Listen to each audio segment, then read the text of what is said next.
Hi everyone and welcome to the Publishing Performance Show. I'm here with Cathy Lewis, who is the president of CS Lewis Publicists, who are a boutique publicist firm who target non-fiction authors. So thank you, Cathy, for joining the call with me today. Thank you for having me. So tell me a bit about your backgrounds and how you got into publicity. Okay, well, prior to forming this company, I worked in publishing for 7 years. I worked with a small publishing company and was involved with all aspects of marketing, distribution, even kind of determining which books we would publish. But my main function was publicity and media outreach. So after doing that work for 7 years, I sensed that I would do better on my own working with authors individually, because when you work with a publicity company, you're literally, and you will find this if you're an author right now working with a publicity company, that you are one of many authors that a publicist is promoting. So when you work with a company like ours, you're getting very one-on-one direct strategies, and the level of service is just extremely different. So I formed this company in 1996 and working with nonfiction authors in all genres. I did self-help, I did spirituality, I did business, health, really pretty much everything nonfiction, a little bit memoir, not that much. And it just ballooned into now I've been going for 26 years. So Nice. So I think a lot of people, especially authors, maybe they're not so business minded and they hear the word publicist and PR and these sort of terms and they think of quite corporate, biz people working in big offices. So could you tell me a bit more about what the role of a publicist is especially sure. for non-fiction authors? Well, publicity literally means making information public. So once you have a book, the most important thing is for people to hear about that book in hopes that they'll be interested in your information that you have and will ultimately buy your book. So as publicists, we are doing outreach with the media, which includes online publications, magazines, podcasts, radio, television, and getting the media to take an interest in your book, whether by interviewing you or writing an article about you, taking an article from you in all variety of ways. Yeah, okay. And so the publicist, your role is you've got a lot of contacts with people who work in these media companies like newspapers, Exactly. blogs, that sort of thing, and you can put people's forward for being selected to be interviewed, for example. Exactly. Right. Okay. So when an author is working with you to do that publicity, how does that relationship work? Is it you give them tasks to do that they would to get that publicity, or is it hands off and you take the work away from them? No, it's a combination. Our team, we're a small boutique firm. There's 5 of us, and we are kind of a brain trust of skills. People who are researching new contacts, people who know how to write the perfect headline, people who know how to develop the perfect pitch, people who are really good at pitching. So it's a variety of skills that it takes to achieve getting a placement. So we have those skills. That said, we do work intimately with our authors. We tell them content that needs to be created. We have a lot of requests from editors for published content or opinion pieces. So we help the author in that process. The author is busy doing the media essentially that we get for them. So if there's a Q&A and an editor emails over some questions, or there's a podcast and they're doing that interview online just like this, or they're doing a television in studio, any of those things. So the authors are very busy and we help them in the process, but we essentially do the strategy and come up with the ideas and do the majority of the legwork. Yeah, there's quite a few things there. There's like the TV, all those different types of media you mentioned. Mhm. Are there what are the most important ones do you think for people who are maybe just starting out to focus on? Well, it depends. If you're an author and it's your first book and nobody knows who you are, it's a little bit different than if you're someone and maybe it's your third book and you have a niche audience. Everybody comes into the process in a different place. So some authors might have a very developed website with a blog that's well read and a newsletter and a strong social media following. So if you're coming in and you have nothing, you have to begin by developing some of those absolutely essential items. So the main thing is developing a website. And that website should have an active blog. It could have an active newsletter. It can have a way that when people go to your website, people sign up so you can gather names and develop a list. And that list is eventually people you can market your book to. If you're having an event, these are people who, a virtual event, they might attend that event. If you're going to be in a city, you might reach out to that list and let those people know if you're going to be doing speaking. So having that website is kind of the critical thing. Then from there, you definitely do want to develop your social media. So whether that be the first thing I would say is develop a strong LinkedIn profile because LinkedIn is really about business. Now, if your book is a book that's health oriented, for instance, Facebook is very good for things of that nature because they have all of these different communities that are very specific. For instance, if it's a book about special diets for children, there's going to be a million groups of like parents and health professionals and all different things that you can connect with on Facebook. And Facebook allows you to put content that is, and for instance, if you have an article that's been published or a blog you wrote, you can put that on Facebook. Instagram is something that's very oriented toward images. So if you're good with images and putting a little slogan or even doing a little video of yourself, Instagram is good. But for just pure written contact, I think Facebook is better. Something like TikTok is excellent for reaching people, but it is a huge amount of work. And you really have to be disciplined to create these videos and connect with how TikTok thinks about things because it isn't just promoting your thing, it is using their themes and their ideas. But they do have a good book community on TikTok. So it is Yeah. something to look into. And if you're interested, is we don't get that involved with it, but it is something authors can do. The other thing authors can do, if, for instance, say your book was just published and there are reviews on in different places, you can interact with those reviews and let readers know that you're there and you're engaging with them. The other thing with Facebook too is that you it is this thing about social media is it is social. It isn't a megaphone. So if and something with health, if you have advice for people, people are going to come to you. Well, my child has this allergy, and should we feed him peanuts or whatever? So it is good to engage with readers initially, especially if you don't have a lot of outreach. Every author is very different in how they want to engage with the public. Another thing, a good thing to do is book events. There's different book events in different cities.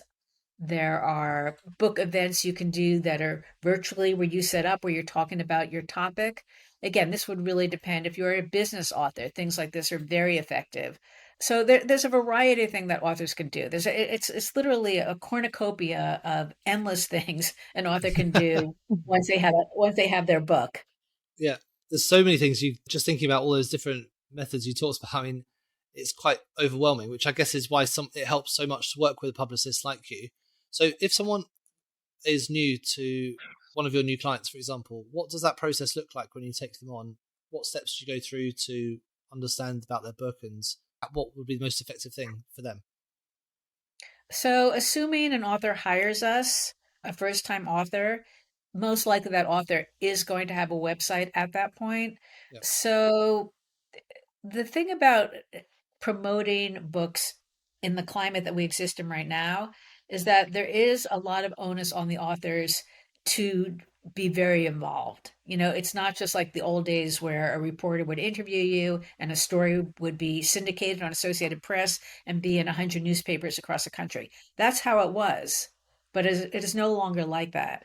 So, what we do is we go through the book and we pick out all the angles, whether they be evergreen angles or topical angles. We give assignments to the author, and we can do this in conjunction with the author as well because they're the experts on their topic. So what our initial goal with an author, and especially a nonfiction author in business, in self-help, in health, is to build their thought leadership and their brand. So people hear these words over and over, and it almost sounds stale, but it really just means letting people know who you are and you're knowing who your identity is and what your core messages are. So we help an author come up with that messaging. So once we get that together in the form of press materials, then we start our outreach to the media. Once we start our outreach to the media, we're in contact with the authors setting up that media, and things happen fairly rapidly. It's a very rapid fire media environment. It's not like the old days when you would mail a book and something would have things are very quickly. A lot of things are very quick. So our goal is to create a lot of buzz for a book. So once that buzz starts to be created, whether an article appears by the author in an online magazine or an interview is written with that author or a podcast comes out, that then becomes collateral for that author to use on their social media, to put on their website, to send out in their newsletters and let people know what is happening with that book. So the combination of all of those things happening, and then perhaps the author might be doing some public speaking. So all of this is happening because of the efforts of our team. And then the author starts building their network from that.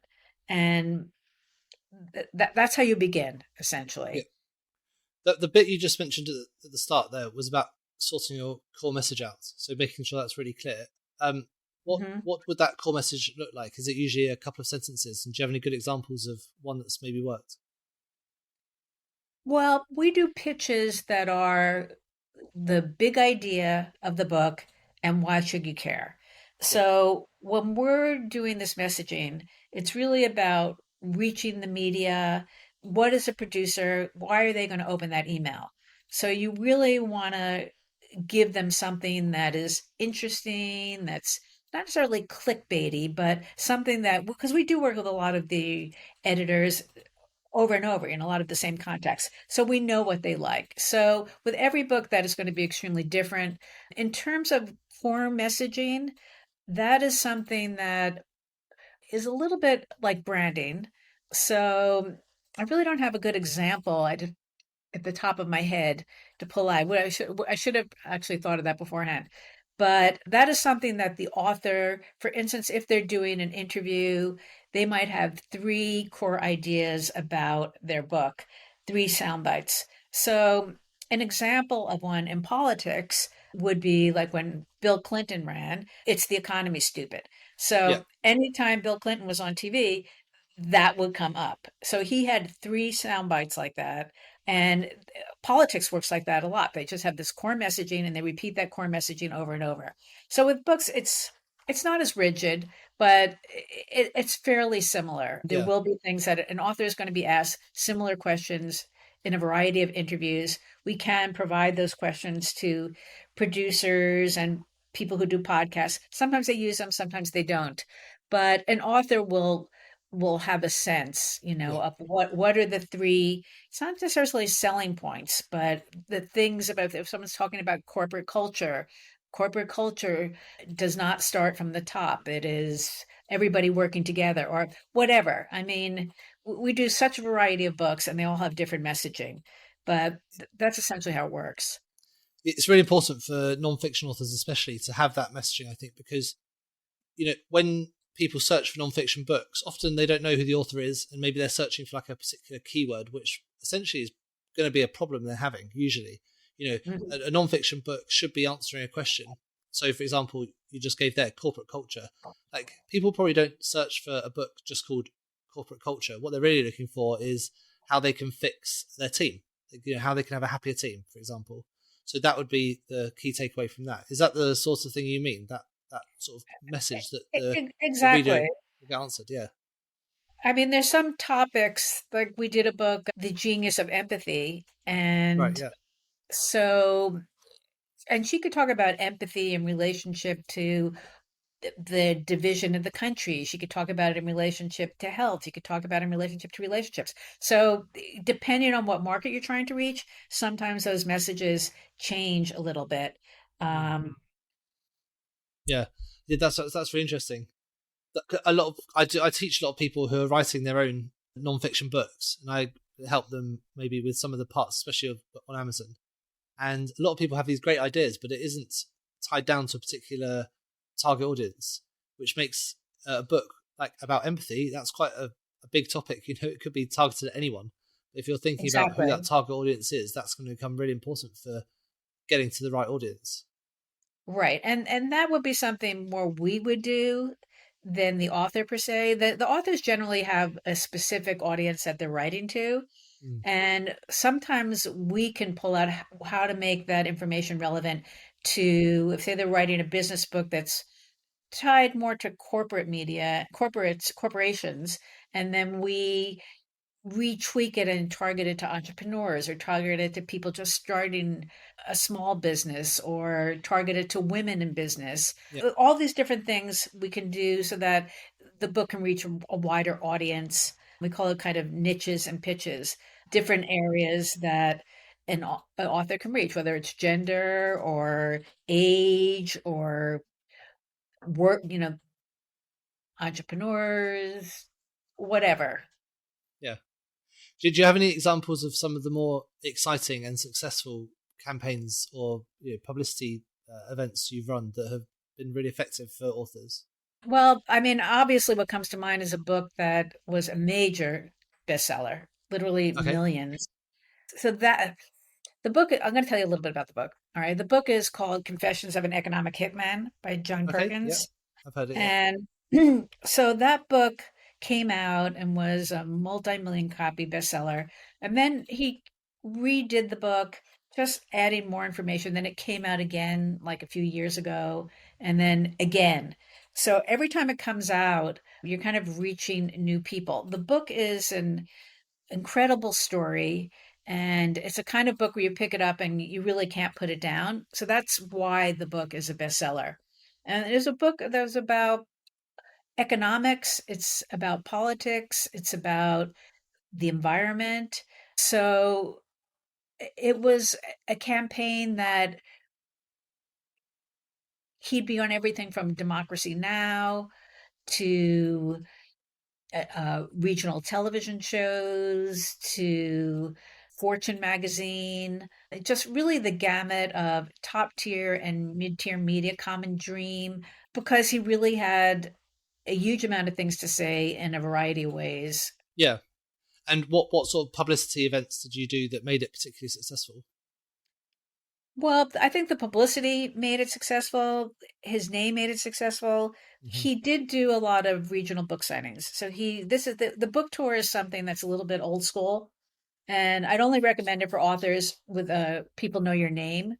Hmm. So he would go into bookstores in Portland, or we would set these up, Miami, New York, Washington, D.C., big bookstores like Politics and Prose, Books and Books, bookstores that people know, and do these signings and literally get hundreds of people that would come.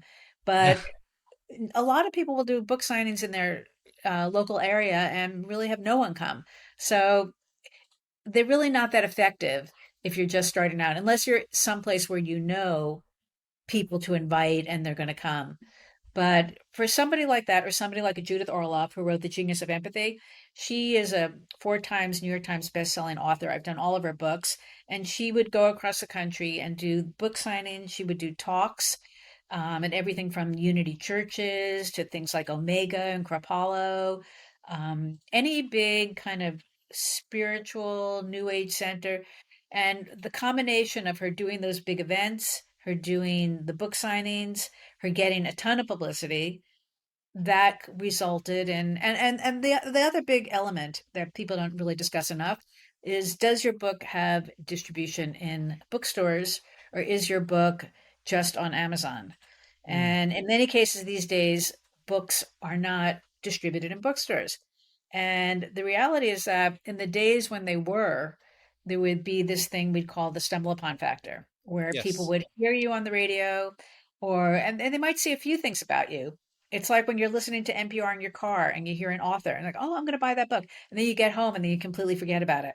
So when people walk into a bookstore, they see the book and they're like, oh, I remember reading about this. So it just Yeah. had this huge impact on book sales. And in the old days, publishers could predict by their pre-orders, exactly how many books they would sell. It was much easier to sell large amounts of books through bookstores. So now many books, especially self-published books and books that are by small publishers, are really just online. Yeah. So that means that when people go on Amazon, they are basically not shopping. They know what they're going to buy.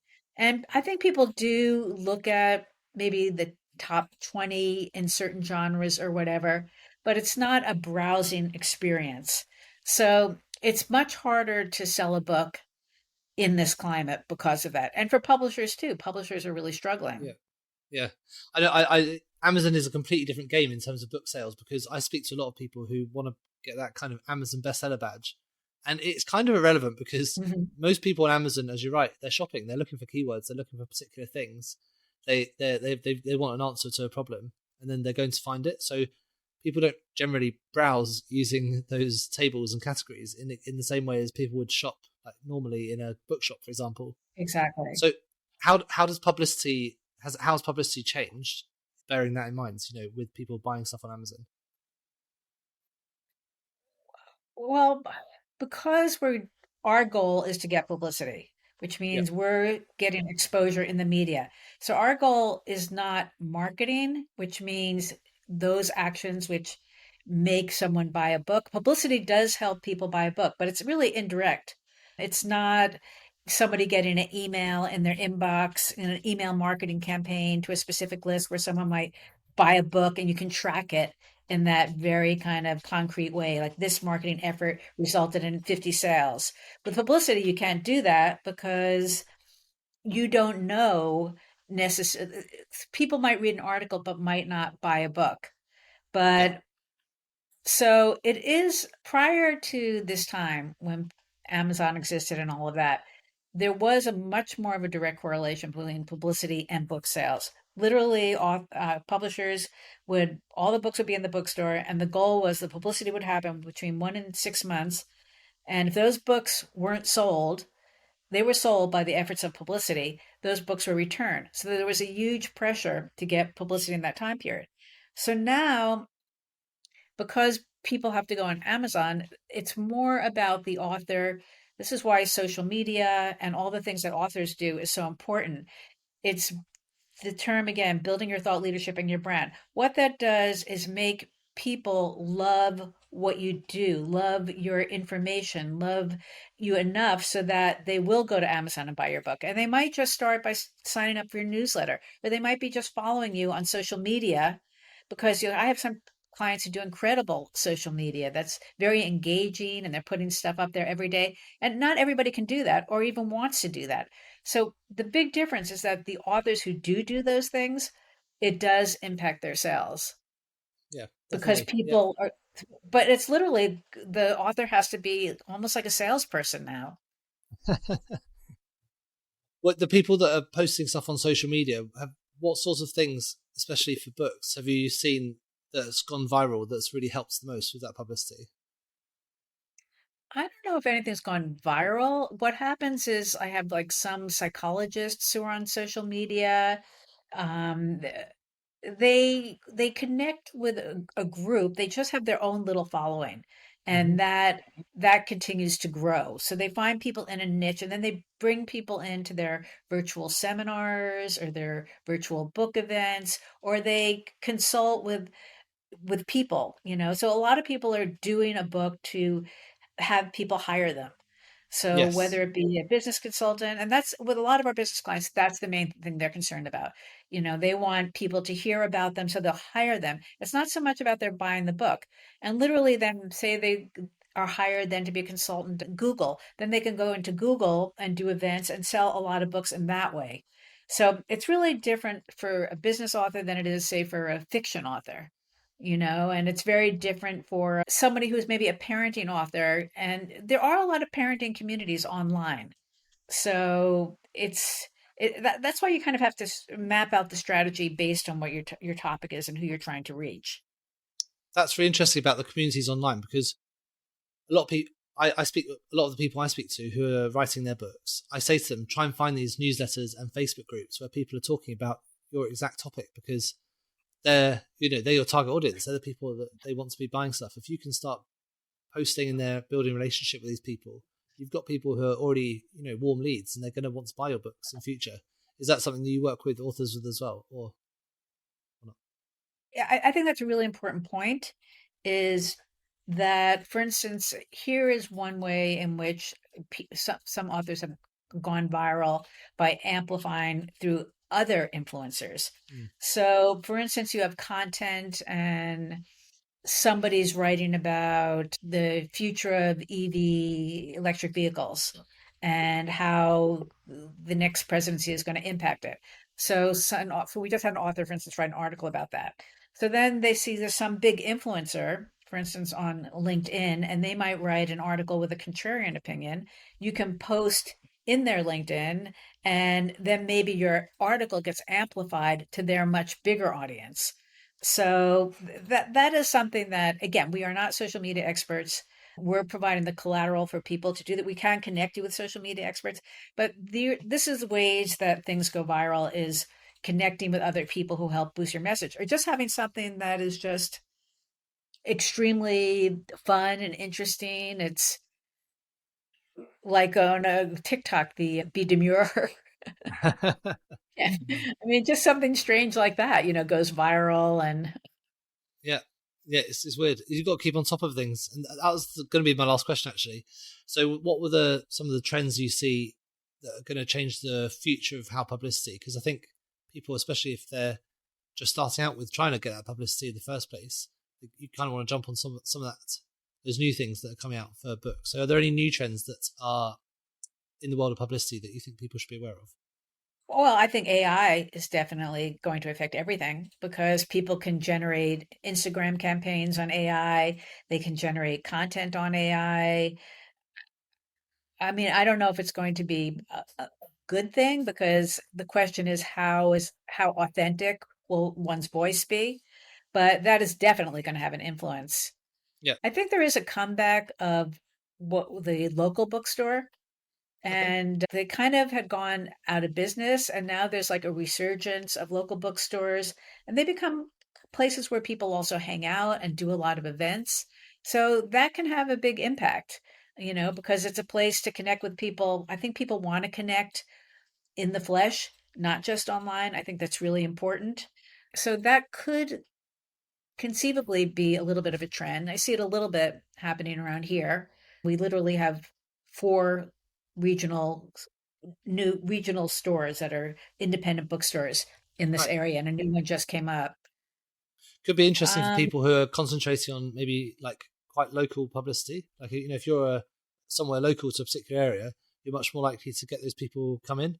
And one of the people I was exactly. working with once actually wrote a kids book with their daughter, who's like 8 or something, and they did a book signing in their local bookstore with the daughter like signing the books that she'd written, and she actually made like 100 sales on that one day, which was amazing. Yeah, if you have something very relatable like that, like something with pets or something that, yeah, things like that can be great. I mean, a dry business book on supply chain management probably is not going to do well at your local bookstore, but Yeah, you're probably right there. Brilliant. Well, thank you so much. I think that gives people a really good overview of like publicity and how it works. It's been really interesting to chat to you. There's been some great tactics I think people take away. If people want to so get in touch, there is a little blog on my website that talks about how to do DIY publicity. So if people just go to cslewispublicity.com, they can read that blog. And there's other helpful information and blogs as well that can help new authors. It answers probably any question they might have. great. Yeah, we'll put links to that blog in the show notes, because I read that before we did this show and it was really good. So definitely Okay. check that out if you're interested in starting publicity.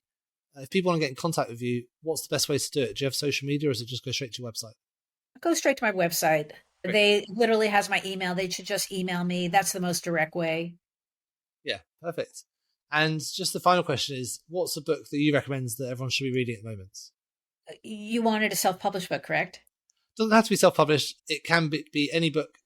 Most people have said books that have kind of helped them out with their writing journey. So most of them are Well, self.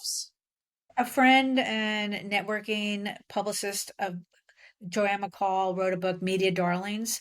So that is a good DIY publicity book for people to read if they want Okay. more information. And what's that book about? Is it just all about how you can get publicity as a book writer? Exactly. Oh, great. Okay, I haven't heard that one, so that's really interesting. And what's the name of that? Was Joanne McCall? Joanne McCall is the author, correct? Brilliant. Well, thanks for sharing something new. I didn't know that one. But yeah, brilliant. It was great to chat to you, and we'll speak again soon. Okay, thanks so much. Thank you so much for tuning into the Publishing Performance podcast. I really hope you found today's episode inspiring. I love chatting to authors, writers, and people in the publishing world. Now, just before we wrap up, let me tell you about Publishing Performance, the #1 platform for authors who want to increase Amazon book sales, but are not really sure where to start.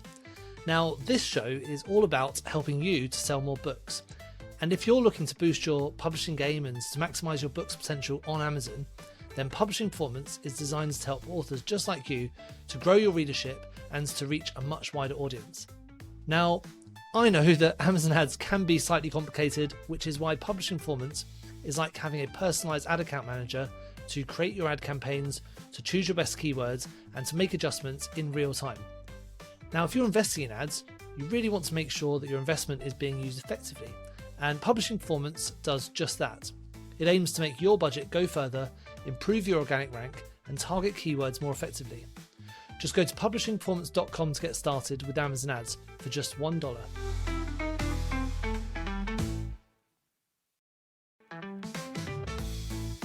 Thank you so much for tuning into the Publishing Performance podcast. I really hope you found today's episode inspiring. I love chatting to authors, writers, and people in the publishing world. Now, just before we wrap up, let me tell you about Publishing Performance, the #1 platform for authors who want to increase Amazon book sales, but are not really sure where to start. Now, this show is all about helping you to sell more books. And if you're looking to boost your publishing game and to maximize your book's potential on Amazon, then Publishing Performance is designed to help authors just like you to grow your readership and to reach a much wider audience. Now, I know that Amazon ads can be slightly complicated, which is why Publishing Performance is like having a personalized ad account manager to create your ad campaigns, to choose your best keywords, and to make adjustments in real time. Now, if you're investing in ads, you really want to make sure that your investment is being used effectively, and Publishing Performance does just that. It aims to make your budget go further, improve your organic rank, and target keywords more effectively. Just go to publishingperformance.com to get started with Amazon ads for just $1.